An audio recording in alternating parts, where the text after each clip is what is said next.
Hello everyone. आज हम REET mains में साइंस का एक टॉपिक स्टार्ट कर रहे हैं जिसका नाम है परमाणु। पहले टॉपिक का नाम अपना परमाणु और अणु है, जिसमें से हम सबसे पहले परमाणु के बारे में पढ़ते हैं। देखिए, परमाणु बहुत छोटे कण होते हैं। परमाणु की खोज जॉन डॉल्टन ने की थी 1808 ईस्वी में। परमाणु उदासीन होता है कब? जब प्रोटॉन की संख्या बराबर होती है इलेक्ट्रॉन की संख्या।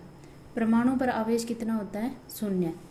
परमाणु की त्रिज्या या व्यास है वो एंगस्ट्रॉम कोटि की होती है। 1 एंगस्ट्रॉम होता है वो 10⁻⁻10 मीटर के बराबर होता है।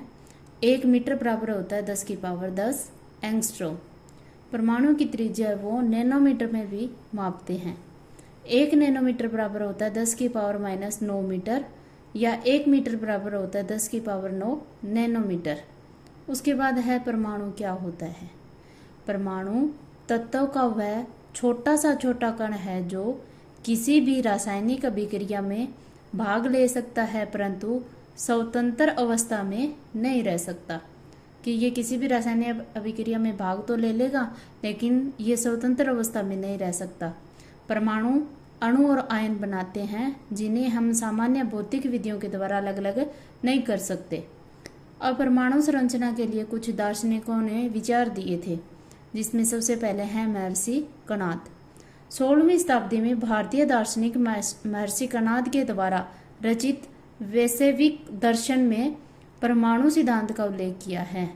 इन्होंने बताया था कि सूक्ष्मतम अविभाजित कण ही परमाणु होता है। परमाणु का आकार इनके अकॉर्डिंग था 8 परमाणु बराबर 1 रजकण और 8 रजकण बराबर 1 लिक्सा। लिक्सा का मतलब जू का जो अंडा होता है ना, उसके बराबर। नेक्स्ट है अपना दूसरा दार्शनिक पकुदा कातायाम। इन्होंने रजमत को समझाया था कि कण हमेशा संयुक्त रूप में पाए जाते हैं जो हमें द्रव्य के भिन्न भिन्न रूपों को प्रदान करते हैं। उसके बाद आए थे डेमोक्रिटस और लियूसिपस। इन्होंने भी बताया था कि किसी भी द्रव्य को विभाजित करते जाएं तो जिस स्थिति में कण पुनः विभाजित नहीं होगा, उस अविभाज्य कण को हम परमाणु कहेंगे। उसके बाद 2 वैज्ञानिक थे, वैज्ञानिक लवाइजिए और जोसेफ अल्प्राउस्ट के रासायनिक संयोजन के नियम पढ़ते हैं। उन्होंने पहला नियम दिया था द्रव्यमान संरक्षण का नियम। इन्होंने बताया था कि किसी भी रासायनिक अभिक्रिया में द्रव्यमान को ना तो सृजन किया जा सकता और ना ही विनाश। उसके बाद इन्होंने बताया था शीतल अनुपात का नियम। इन्होंने बताया था किसी भी यौगिक में तत्व सदैव एक निश्चित द्रव्यमानों के अनुपात में विद्यमान होते हैं। जैसे एग्जाम्पल, जल में हाइड्रोजन और ऑक्सीजन के द्रव्यमानों का अनुपात 1:8 होता है, चाहे जल का स्रोत कोई भी हो। जैसे जल नदी का हो, तालाब का हो, समुद्र का हो, कोई भी हो, उसका कोई भी स्रोत का जल हो, लेकिन उनके द्रव्यमानों का अनुपात हमेशा 1:8 ही रहेगा। उसके बाद है डेमोक्रिटस और लियूसिपस ने अविभाज्य कण को एटम कहा है।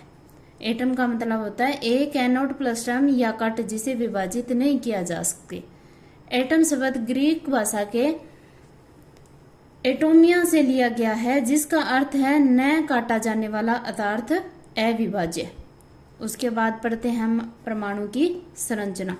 19वीं शताब्दी के अंत तक स्पष्ट हुआ कि परमाणु में कुछ छोटे कण उपस्थित होते हैं जिन्हें अपरमाणुक कण या मूलभूत कण जैसे इलेक्ट्रॉन, प्रोटॉन, न्यूट्रॉन कहते हैं।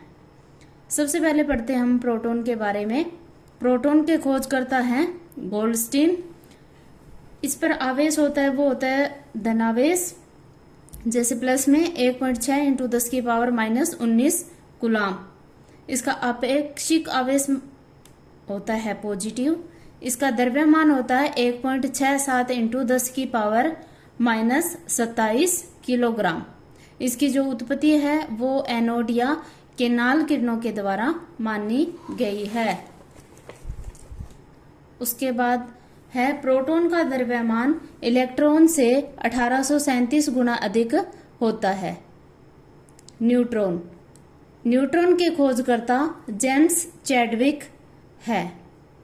इसका आवेश होता है वो शून्य होता है, इसका अपेक्षिक आवेश होता है वो ये उदासीन होता है। इसका द्रव्यमान 1.67 × 10⁻⁻27 किलोग्राम यानी कि लगभग प्रोटॉन के बराबर होता है। H2 को छोड़कर यह सभी परमाणु के नाभिक में होता है। उसके बाद 3 नंबर पे है अपना इलेक्ट्रॉन। इलेक्ट्रॉन के खोजकर्ता है थॉमसन। इस पर आवेश होता है माइनस का 1.6 × 10⁻⁻19 कूलाम। इस पर अपेक्षिक आवेश होता है वो होता है नेगेटिव। इसका द्रव्यमान होता है 9.1 × 10⁻31 किलोग्राम। इसकी उत्पत्ति कैथोड किरणों से मानी गई है। इलेक्ट्रॉन का द्रव्यमान हाइड्रोजन परमाणु या प्रोटॉन के द्रव्यमान के 1/1837 गुना होता है। उसके बाद कोई तत्व है अपने पास X, उसका अपने क्या करते हैं, उसको कैसे प्रदर्शित किया जाता है। जैसे ये कोई X है तत्व अपना, इसके पैरों में Z लिखते हैं और इसके सिर पे क्या लिखते हैं, A लिखते हैं। यहाँ पे X क्या है, अपना तत्व है। Z क्या है, परमाणु क्रमांक या प्रोटॉनों की संख्या या इलेक्ट्रॉनों की संख्या। A क्या है, यहाँ पे द्रव्यमान संख्या या न्यूक्लियॉन की संख्या या परमाणु भार। द्रव्यमान संख्या A को अपने लिख सकते हैं प्रोटॉन की संख्या Z प्लस न्यूट्रॉन की संख्या N, यानी कि A इक्वल्स टू हो गया अपना Z प्लस N।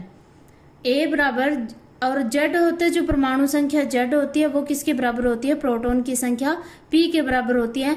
तो यहाँ पे Z की जगह अपने P भी लिख सकते हैं। परमाणु की संख्या Z है वो उदासीन परमाणु में इलेक्ट्रॉन की संख्या के भी बराबर होती है। उसके बाद यहाँ से न्यूट्रॉन की संख्या निकालेंगे तो जो द्रव्यमान संख्या है उसमें से क्या कर देंगे, प्रोटॉन की संख्या को घटा देंगे तो अपने पास न्यूट्रॉन की संख्या आ जाएगी। उसके बाद न्यूट्रॉनों की संख्या को द्रव्यमान संख्या में से अपने परमाणु क्रमांक को घटाने पर भी क्या आती है, न्यूट्रॉनों की संख्या प्राप्त होती है। जैसे अपने पास एक एग्जाम्पल है 8 ऑक्सीजन 17 परमाणु में, इसमें देखो प्रोटॉन की संख्या कितनी है, ये होता है Z परमाणु क्रमांक। परमाणु क्रमांक ही प्रोटॉन की संख्या होती है, तो P की वैल्यू कितनी आ गई इसमें 8। ये प्रोटॉन की संख्या है वो इलेक्ट्रॉन की संख्या के बराबर होती है, तो यहाँ पे इलेक्ट्रॉन कितने आ गए अपने पास 8। न्यूट्रॉनों की संख्या होती है, ये ऊपर वाला होता है A माइनस ये होता है Z, A माइनस Z, तो 17 - 8 = 9। और इसमें ये पैरों वाला होता है Z, तो Z की वैल्यू यानी कि परमाणु क्रमांक कितना है इसमें 8। और इसमें द्रव्यमान संख्या ये ऊपर वाली पावर होती है, ये इसकी द्रव्यमान संख्या होती है, इसकी वैल्यू क्या है इसमें 17। जैसे अपने को एक इक्वेशन दिया हुआ है कि सोडियम का परमाणु क्रमांक 11 है तथा इसमें 12 न्यूट्रॉन होते हैं, तो इसमें परमाणु भार ज्ञात करो। देखो परमाणु भार बराबर होता है प्रोटॉन की संख्या प्लस है न्यूट्रॉन की संख्या, लेकिन इसमें अपने को क्या दे रखा है, परमाणु क्रमांक दे रखा है। और हम जानते हैं कि जो परमाणु क्रमांक होता है वही क्या होता है, प्रोटॉन की संख्या होती है। तो परमाणु क्रमांक बराबर क्या हो गया, प्रोटॉन की संख्या, और इसमें न्यूट्रॉन अपने को दे रखा है 12, तो प्रोटॉन की संख्या होगी अपने पास 11 और न्यूट्रॉन की संख्या होगी अपने पास 12, तो इसका परमाणु भार कितना आ जाएगा अपने पास 23। यहाँ तक बाकी अपने नेक्स्ट क्लास में करेंगे। धन्यवाद।